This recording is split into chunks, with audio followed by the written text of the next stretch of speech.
Hi అండి. అందరికీ నమస్కారం. Welcome back to my channel. ఈ వీడియోలో ఆంధ్రప్రదేశ్ రాష్ట్ర ప్రభుత్వ ఉద్యోగులకు మరియు పెన్షనర్లకు సీఎం భారీ శుభవార్త. ఐఆర్ లేకుండానే ఫిట్‌మెంట్ ఫ్యాక్టర్ భారీగా పెంపు. దీనికి సంబంధించిన పూర్తి వివరాలైతే వీడియోలో తెలుసుకుందాం. వీడియోని ఎక్కడే గాని స్కిప్ చేయకుండా చివరి దాకా చూడండి. అప్పుడే ఇన్ఫర్మేషన్ పూర్తిగా అర్థమవుతుంది. వీడియో చూస్తున్న ప్రతి ఒక్కరు వీడియోకైతే లైక్ చేయండి ఫ్రెండ్స్. వీడియోని తోటి ఉద్యోగ పెన్షన్ మిత్రులతో అయితే షేర్ చేయండి. కొత్తగా మన ఛానల్ చూస్తున్నారు. ఇంకా ఎవరైనా సబ్స్క్రైబ్ చేసుకోకుంటే వెంటనే మన ఛానల్‌ని సబ్స్క్రైబ్ చేసుకోండి. దీని ద్వారా నేను చేసే ప్రతి ఒక్క వీడియో మీ వరకు రీచ్ అవుతుంది. ఇక ఆలస్యం చేయకుండా వివరాల్లోకి తెలుపుదాము. సో ఫ్రెండ్స్, ఇక విషయానికి వచ్చినట్లయితే ఆంధ్రప్రదేశ్ రాష్ట్ర ప్రభుత్వ ఉద్యోగులు మరియు పెన్షనర్లు ఎంతగానో ఎదురు చూస్తున్నారండి 12వ పీఆర్సీ కోసం. సో దాని గురించి కొంత తాజా అప్డేట్ అయితే వచ్చింది. ఇప్పుడు చూద్దాము. సో సాధారణంగా పీఆర్సీ అనేది ప్రతి 5 సంవత్సరాలకు ఒకసారి రాష్ట్ర ప్రభుత్వము, 10 సంవత్సరాలకు ఒకసారి కేంద్ర ప్రభుత్వము ఇంప్లిమెంట్ చేస్తూ ఉంటాయన్నమాట. సో ధరలకు అనుగుణంగా పరిగణలోకి తీసుకొని ప్రభుత్వం కొత్త పీఆర్సీని అయితే ఉద్యోగ పెన్షన్‌లకు ప్రకటిస్తూ ఉంటుంది. సో మరి దీని ద్వారా ఉద్యోగుల యొక్క జీతాలు మరియు పెన్షన్‌లు పెరుగుతాయన్నమాట. గణనీయంగా పెరిగే అవకాశం అయితే ఉంది. ప్రస్తుతం ఉద్యోగులు, పెన్షనర్లు 12 పీఆర్సీ కోసం అయితే ఎదురు చూస్తున్నారు. ఇది జూలై 2023 నుంచి అమలు కావాల్సి ఉండగా ఇప్పటివరకు దీని గురించి ఎటువంటి అధికారిక ప్రకటన వెలువడలేదు. ఈ ఆలస్యం కారణంగా ఉద్యోగులు మరియు పెన్షనర్లు తీవ్రంగా ఆర్థికంగా నష్టపోతూ ఉన్నారు. సో పీఆర్సీ ఆలస్యం అయితే ఐఆర్ ప్రకటన అవసరము. యాక్చువల్‌గా పీఆర్సీ అమలు అవుతున్నందున ప్రభుత్వం వెంటనే ఐఆర్ ప్రకటించాల్సిన అవసరం అయితే ఉంది. పీఆర్సీ ద్వారా జరిగే నష్టాన్ని కొంత మేరకైనా భర్తీ చేస్తుంది. ఉద్యోగ పెన్షనర్లు కనీసం 30% ఐఆర్ ఆశిస్తున్నారు. ప్రభుత్వం 8% లేదా 29% నుంచి 8% నుంచి 29% మధ్యలో అయితే ప్రకటించే అవకాశం ఉంది. ఐఆర్ ప్రకటిస్తే ఉద్యోగుల బేసిక్‌లో డీఏ, డీఆర్‌తో పాటుగా ఐఆర్‌లు కూడా కలుస్తుందన్నమాట. అంటే మన యొక్క పే స్లిప్‌లో. పీఆర్సీ యొక్క ప్రాముఖ్యత. ఈ మేరకు ఆర్థికపరమైన సమస్యలే కాకుండా ఆర్థికేతర సమస్యలను కూడా పరిష్కరించడానికి కొత్త నిబంధనలు అమలు చేయడానికి పీఆర్సీ చాలా అవసరము. గతంలో 10వ పీఆర్సీ ద్వారా అదనపు క్వాంటమ్ ఆఫ్ పెన్షన్‌ను 70 సంవత్సరాలు నిండిన వారికి 10% అయితే సాధించుకోగలిగారు. ఇప్పటికి ఇలాంటి నిర్ణయాలు తీసుకోవడానికి పీఆర్సీ ఒక నివేదికగా ఉపయోగపడుతుంది. ప్రస్తుతం ఉద్యోగ పెన్షన్‌ల దృష్టి అంతా కూడా పీఆర్సీ పైనే ఉంది. 2023 జూలై నుంచి పీఆర్సీ అమలు కావాల్సి ఉన్నప్పటికీ దాదాపు 2 సంవత్సరాలు గడుస్తూ ఉన్నా ప్రభుత్వం ఎలాంటి చర్యలు తీసుకోలేదు. పెరిగిన ధరలతో ఉద్యోగులు తీవ్రంగా ఇబ్బందులైతే పడుతూ ఉన్నారు. ప్రభుత్వం వెంటనే స్పందించి పీఆర్సీని ప్రకటించాలని ఉద్యోగ సంఘాలు డిమాండ్ చేస్తున్నాయి. పీఆర్సీని ప్రకటిస్తే ఉద్యోగుల బేసిక్ సాలరీలో కనీసం 50% వరకు పెరుగుదల అయితే కనిపించే అవకాశం ఉంది. అలాగే హెచ్ఆర్ఏ కూడా పెరిగే అవకాశం ఉంది. 11 పీఆర్సీలో ఏదైతే తగ్గించారో అదనపు క్వాంటమ్ ఆఫ్ పెన్షన్‌ను 12 పీఆర్సీలో పునరుద్ధరించాలని అయితే విశ్రాంత ఉద్యోగులు కోరుతున్నారు. 12 పీఆర్సీ కమిషన్ ఏర్పాటులో జాప్యం.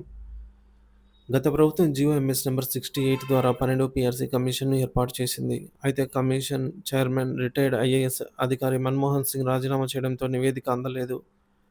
దీంతో మళ్ళీ కొత్త కమిషన్ వేయడానికి సమయం పడుతుంది. ఈ నేపథ్యంలో పీఆర్సీ కమిషన్ లేకుండానే 12వ పీఆర్సీని ప్రకటించే అవకాశం ఉందా అనే దానిపైన చర్చలు జరుగుతున్నాయి. ఒకవేళ పీఆర్సీ కమిషన్ వేస్తే మధ్యంతర భృతి ప్రకటించే అవకాశం ఉంది. ప్రత్యామ్నాయ మార్గాలు. ప్రస్తుత పరిస్థితుల్లో ఏపీ ప్రభుత్వ ఉద్యోగులు, ఉపాధ్యాయులు, పెన్షనర్లు 12 పీఆర్సీ కోసం ఎదురు చూస్తూ ఉన్నారు. అయితే కమిషన్ ఏర్పాటుకు ప్రభుత్వం ఇంకా స్పష్టమైన ప్రకటన చేయలేదు. కొన్ని సందర్భాల్లో ప్రభుత్వం పీఆర్సీ కమిషన్ నియామకం లేకుండా ప్రత్యామ్నాయంగా ఫిట్‌మెంట్ ఆధారంగా పీఆర్సీని ప్రకటించే అవకాశం ఉంది. ఏప్రిల్ 3న కేబినెట్ సమావేశం అయితే ఉంది. ఈ సమావేశంలో పీఆర్సీ గురించి చర్చించే అవకాశం ఉంది. పీఆర్సీ కమిషన్ లేకుండా ఫిట్‌మెంట్‌తోనే పీఆర్సీ ఇంప్లిమెంటేషన్ ఎలా అంటే ఫిట్‌మెంట్ ద్వారా నిర్ణయం అండి. పీఆర్సీ కమిషన్ ఏర్పాటు లేకుండా కేబినెట్ ఉపసంఘం ఉన్నత అధికారుల కమిటీ ద్వారా ఫిట్‌మెంట్ శాతం నిర్ణయించవచ్చు. గతంలో కొన్ని రాష్ట్రాలు కమిషన్ నివేదిక లేకుండానే పీఆర్సీ కమిషన్ నివేదిక లేకుండానే ఫిట్‌మెంట్ ప్రకటన చేసి సవరణలు కూడా అమలు చేశాయండి కొన్ని రాష్ట్రాలు. అలాగే మన రాష్ట్రం కూడా జరగవచ్చు. ఉద్యోగ సంఘాలతో చర్చలు. ఉద్యోగ సంఘాలతో చర్చించి అంతిమ నిర్ణయం తీసుకోవచ్చు. ఫిట్‌మెంట్ శాతం మరియు ఇతర ప్రయోజనాలపై సంఘాల ఒప్పందం మేరకు ప్రభుత్వం నిర్ణయం తీసుకునే అవకాశం ఉంది. మధ్యంతర భృతి. కొత్త పీఆర్సీ అమలు వరకు మధ్యంతర భృతి ప్రకటించే అవకాశం ఉంది. ఉద్యోగుల ఆర్థిక భారం తగ్గించేందుకు 20-30% మేర మధ్యంతర భృతి ప్రకటించే అవకాశం ఉంది. గత అనుభవాలు 2019లో 11వ పీఆర్సీ పూర్తిగా అమలు కాకముందే కొన్ని ప్రయోజనాలను ప్రభుత్వం ప్రకటించింది. 2015లో 10వ పీఆర్సీ ప్రకటన ముందు ఫిట్‌మెంట్ ప్రాతిపదికన పీఆర్సీ అమలు చేశారు.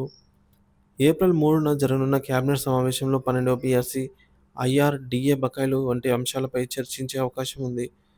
ఉద్యోగ సంఘాల ఒత్తిడి ఎక్కువగా ఉన్న నేపథ్యంలో పీఆర్సీ కమిషన్ లేకుండానే తాత్కాలికంగా ఫిట్‌మెంట్ ప్రకటించే అవకాశాలున్నట్టు సమాచారము. ఈ మేరకు ఉద్యోగుల అభిప్రాయం. ఉద్యోగ సంఘాలు, పెన్షన్ సంఘాలు పూర్తి స్థాయిలో పీఆర్సీ కమిషన్ ఏర్పాటు చేసే అన్ని అంశాలను సక్రమంగా పరిశీలించి నిర్ణయాలు తీసుకోవాలని కోరుతున్నాయి. అయితే తక్షణ ఉపశమనం కోసం పీఆర్సీ కమిషన్ లేకుండానే ఫిట్‌మెంట్ ప్రకటన చేసినా ఉద్యోగులు స్వాగతించే అవకాశం ఉంది. ఏపీ ప్రభుత్వం 12వ పీఆర్సీ కమిషన్ ఏర్పాటు చేయకుండానే ఫిట్‌మెంట్ ద్వారా లేదా మధ్యంతర భృతి ప్రకటన చేసే అవకాశం ఉంది. ఏప్రిల్ 3న జరగబోయేటటువంటి ఈ కేబినెట్ సమావేశంలో తర్వాత దీనిపైన మరింత స్పష్టత వచ్చే అవకాశం అయితే ఉంది. ఉద్యోగులు, ఉపాధ్యాయులు, పెన్షనర్లు పూర్తిస్థాయి పీఆర్సీ కోసం ఆందోళనలు చేసే సూచనలు కూడా ఉన్నాయి. ప్రభుత్వం ఏం నిర్ణయం తీసుకుంటుందనేది వేచి చూడవలసినటువంటి అంశము. సో, దీనిపై ఏదైనా అప్డేట్ వచ్చినట్లయితే వెంటనే మన ఛానల్ ద్వారా అందిస్తూనే ఉంటాను. సో, మరో కథనం మేరకు పీఆర్సీ గురించి అయితే ఈ విధంగా అయితే ఉంది. పీఆర్సీ అమల్లో జాప్యము. 12వ పీఆర్సీ జూలై 2023 నుంచి అమల్లోకి రావాల్సి ఉన్న ఇప్పటివరకు దీనిపైన అధికారిక ప్రకటన అయితే లేక అనేక మంది లక్షలాది ఉద్యోగ పెన్షనర్లు అయితే ఆర్థికంగా నష్టపోతున్నారు. సో, పీఆర్సీ ఆలస్యం వల్ల ఈ మేరకు దైనందిన ఖర్చులతో మేనేజ్ చేయడం కష్టంగా మారింది. అదనపు వేతన ప్రయోజనాలు కూడా అందలేకుండా పోతున్నాయి. కాబట్టి పీఆర్సీ ప్రకటించే వరకు మధ్యంతర భృతి ఐఆర్‌నైనా ఇవ్వాలని ఉద్యోగ సంఘాలు డిమాండ్ చేస్తున్నాయి. పీఆర్సీ లేకుండా ప్రత్యామ్నాయ మార్గాలు. పీఆర్సీ కమిషన్ లేకుండానే ఫిట్‌మెంట్ ఆధారంగా పీఆర్సీని ప్రకటించే అవకాశం కూడా ఉంది. ఫిట్‌మెంట్ ద్వారా నిర్ణయం. పీఆర్సీ కమిషన్ ఏర్పాటు కాకుండా కేబినెట్ ఉపసంఘం లేదా ఉన్నతాధికారుల కమిటీ ద్వారా ఫిట్‌మెంట్ శాతం నిర్ణయించవచ్చు.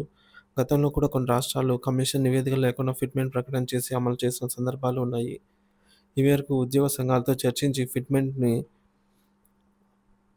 30% ఫిట్‌మెంట్ అయితే ఉద్యోగ పెన్షనర్లు కోరుతూ ఉన్నారండి. సో, ప్రభుత్వం 8-29% మధ్య ఇవ్వాలని యోచిస్తోంది. సో, గతంలో కూడా 2019లో 11వ పీఆర్సీ అమలు కాకముందే కొన్ని ప్రయోజనాలు ముందుగా ప్రకటించారు. అలాగే 2015లో 10వ పీఆర్సీలో కూడా ఫిట్‌మెంట్ ఆధారంగా అయితే పే రివిజన్ కమిషన్ అమలు చేశారన్నమాట. సో, ప్రభుత్వ వైఖరి చూసుకున్నట్లయితే ఏప్రిల్ 3న జరగబోయే కేబినెట్ సమావేశంలో ఈ యొక్క పీఆర్సీ, ఐఆర్, డీఏ బకాయిలు వంటి ముఖ్యమైన అంశాలపై చర్చించి ఒక నిర్ణయం అయితే తీసుకోబోతున్నారు. మొత్తం మీద ఏపీ ప్రభుత్వం పీఆర్సీ కమిషన్ నియామకం లేకుండానే ఫిట్‌మెంట్ లేదా మధ్యంతర భృతి ప్రకటన చేసే అవకాశాలు ఉన్నాయి. ఏప్రిల్ 3న జరగబోయే కేబినెట్ సమావేశం తర్వాత దీనిపై స్పష్టమైన సమాచారం అయితే వచ్చే అవకాశం ఉంది. సో, ఉద్యోగ పెన్షనర్లు తక్షణ ఉపశమనం కోసం పీఆర్సీ కమిషన్ లేకుండా ఫిట్‌మెంట్ ప్రకటించైనా దీన్ని స్వాగతించే అవకాశం ఉంది. ప్రభుత్వం 50% మేర బేసిక్ సాలరీ పెరిగే అవకాశం ఉంది పీఆర్సీ ద్వారా. సో, తదుపరి అప్డేట్స్ కోసం మన ఛానల్ సబ్స్క్రైబ్ చేసుకొని అప్డేట్స్ అయితే ఫాలో అవుతూ ఉండండి. పీఆర్సీ గురించి ఏ చిన్న అప్డేట్ వచ్చినా మన ఛానల్ ద్వారా అందిస్తూనే ఉంటాను. Thank you for watching this video.